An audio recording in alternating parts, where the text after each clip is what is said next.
Hello, everyone. Welcome to Celsius 233, your go-to place for fiction book summaries. Today, we will step into the world of Desperate Remedies by Thomas Hardy. Desperate Remedies by Thomas Hardy, published in 1871, is a thrilling novel that marks Hardy's venture into mystery and suspense. Set in the fictional Wessex, this tale intertwines the lives of Cytherea Graye, Edward Springrove, and the enigmatic Aeneas Manston, presenting a world filled with romance, deceit, and unexpected twists.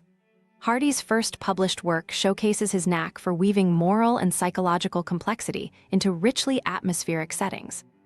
Plot summary. In the town of Hawkbridge, architect Ambrose Graye meets and becomes enchanted with a woman named Cytherea, whom he believes to be his destined love. Yet, his dream of a future together is shattered when she leaves him with no explanation, leaving behind only memories and mystery. Heartbroken, Ambrose later marries another woman, though he never truly moves on. He names his daughter after his lost love, Cytherea, but he never finds happiness. Years later, his sudden death leaves his children, Owen and Cytherea Graye, orphaned, financially destitute, and uncertain about their future. Together, they resolve to find work in the town of Budmouth, a journey that alters their lives irreversibly. In Budmouth, Owen begins work as a draftsman while Cytherea seeks employment as a governess. A young architect, Edward Springrove, works alongside Owen, and through him, Cytherea becomes acquainted with Edward, sparking a quiet but genuine affection between them. Edward is honest and compassionate, traits that draw her to him. Yet their love is complicated. Edward is bound to another woman, a long-standing fiancée named Adelaide Hinton, due to a family promise and a sense of duty. As Cytherea waits for a position, she meets Miss Aldclyffe, a wealthy woman from Knapwater House, who offers her employment. Miss Aldclyffe, struck by Cytherea's resemblance to a figure from her own past, takes her under her wing. But Miss Aldclyffe is more than a mere benefactor. She harbors secrets, hidden pains, and a dark history that binds her fate to Cytherea. Soon, Cytherea realizes Miss Aldclyffe has more than one reason to keep her close, though she cannot yet discern the full scope of her intentions. Amid these entanglements, a man named Aeneas Manston arrives at Knapwater to serve as Miss Aldclyffe's steward. Mysterious and compelling, he quickly becomes central to the lives of all at Knapwater. At first, he appears merely devoted to his duties, but his allure and commanding presence suggest a deeper layer, and it soon becomes clear that he harbors his own dark secrets. Cytherea is torn between intrigue and suspicion, especially when he proposes marriage to her after she rejects him once. Disturbed by his intensity, she cannot shake the feeling of a hidden agenda. But Manston, persistent and enigmatic, remains a powerful influence in her life, his motives as complex as his personality. A terrible fire breaks out at Manston's house one night, taking the life of his wife, Eunice.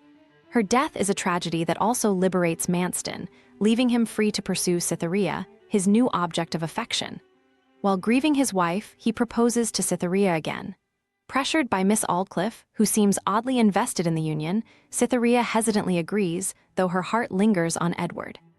As her wedding day with Manston approaches, a rumor surfaces, a rumor that Eunice may not be dead after all.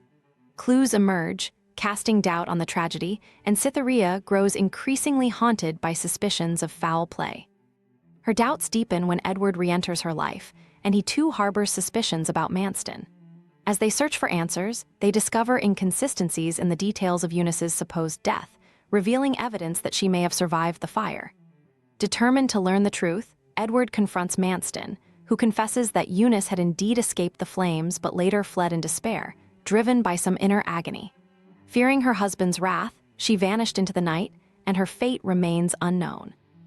Edward's revelations leave Cytherea deeply shaken, unable to bear the thought of marrying a man capable of such deceit and manipulation. The discovery of Eunice's survival brings Manston's life and schemes to a halt.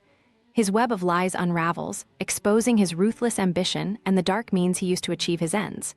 He flees, but just as soon catches up with him, and Manston is brought to trial. Cytherea, still haunted by the shadows he cast over her life, tries to recover her sense of self and peace. Miss Aldclyffe, tormented by her role in these events and her concealed feelings for Cytherea's father, falls ill. In her final days, she reveals her tragic past to Cytherea and confesses her unresolved love for Ambrose Graye, admitting that her actions toward Cytherea had been shaped by that old, unquenched love. She dies, leaving her fortune to Cytherea in an attempt to atone for her actions. With her life once again her own, Cytherea's path crosses with Edward, and they finally find solace in each other. Freed from the obligations and doubts that once divided them, they marry, finding in one another a peace both longed for amid years of loss and betrayal. Together, they resolve to make a life built on honesty and love, bringing light to a world once shadowed by the secrets of others. Hope you enjoyed that. If you want more, explore other amazing works by Thomas Hardy. You know where to find them. Check the description or Celsius 233. Remember, while our summaries capture the essence, they can never replace the full experience of reading the book. If this summary intrigued you, consider diving into the complete story, buy the book, and immerse yourself in Thomas Hardy's original work. Bye-bye, take care, have fun.